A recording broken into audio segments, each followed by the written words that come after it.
मार्गदर्शन करें।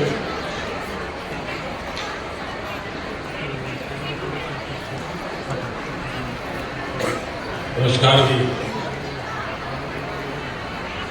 तेलंगाना के गवर्नर श्रीमान जिष्णुदेव वर्मा जी, ओडिशा के गवर्नर श्री हरिबाबू जी, जम्मू कश्मीर के लेफ्टिनेंट गवर्नर मनोज सिन्हा जी, जम्मू कश्मीर के मुख्यमंत्री श्रीमान उमर अब्दुल्ला जी, तेलंगाना के सीएम श्रीमान रेवंत रेड्डी जी, ओडिशा के मुख्यमंत्री श्रीमान मोहन चरण मांझी जी, केंद्रीय मंत्रिमंडल के मेरे सहयोगी अश्विनी वैष्णव जी किशन रेड्डी जी, डॉक्टर जितेंद्र सिंह जी, वी सोमैया जी, रवनीत सिंह बिट्टू जी, बंडी संजय कुमार जी,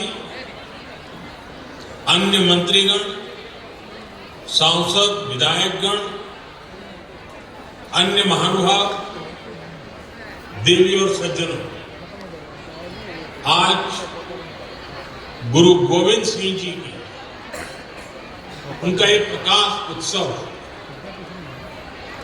उनके विचार, उनका जीवन हमें समृद्ध और सशक्त भारत बनाने की प्रेरणा देता है।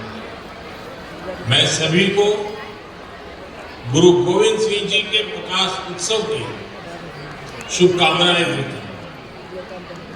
साथियों, 2025 की शुरुआत से ही भारत कनेक्टिविटी की तेज रफ्तार बनाए हुए। कल मैंने दिल्ली एनसीआर में नमो भारत ट्रेन का शानदार अनुभव लिया। दिल्ली मेट्रो की अहम परियोजनाओं की शुरुआत की। कल भारत ने बहुत बड़ी उपलब्धि हासिल की है। हमारे देश में अब मेट्रो नेटवर्क 1000 किलोमीटर से ज्यादा का हो गया है। अभी आज यहां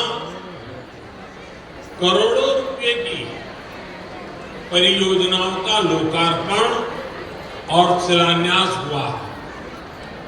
उत्तर में जम्मू कश्मीर, पूर्व में उड़ीसा और दक्षिण में तेलंगाना आज देश के एक बड़े हिस्से के लिए न्यू एज कनेक्टिविटी के लिहाज से बहुत बड़ा दिन है।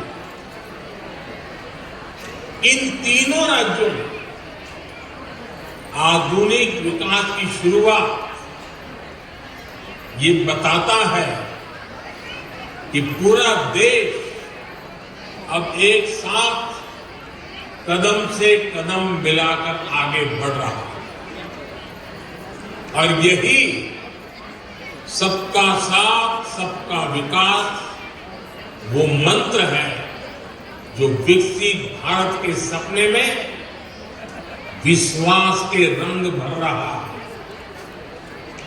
मैं आज इस अवसर पर इन तीनों राज्यों के लोगों को और सभी देशवासियों को इन प्रोजेक्ट की बधाई देता हूं। और ये भी संयोग है कि आज हमारे उड़ीसा के मुख्यमंत्री श्रीमान मोहन चरण मांझी जी का जन्मदिन भी है। मैं उनको भी आज सबकी तरफ से बहुत बहुत शुभकामनाएं देता हूं। साथियों, आज देश विकसित भारत की संकल्प सिद्धि में जुटा है और इसके लिए भारतीय रेलवे का विकास बहुत महत्वपूर्ण है। हमने देखा है पिछला एक दशक भारतीय रेलवे के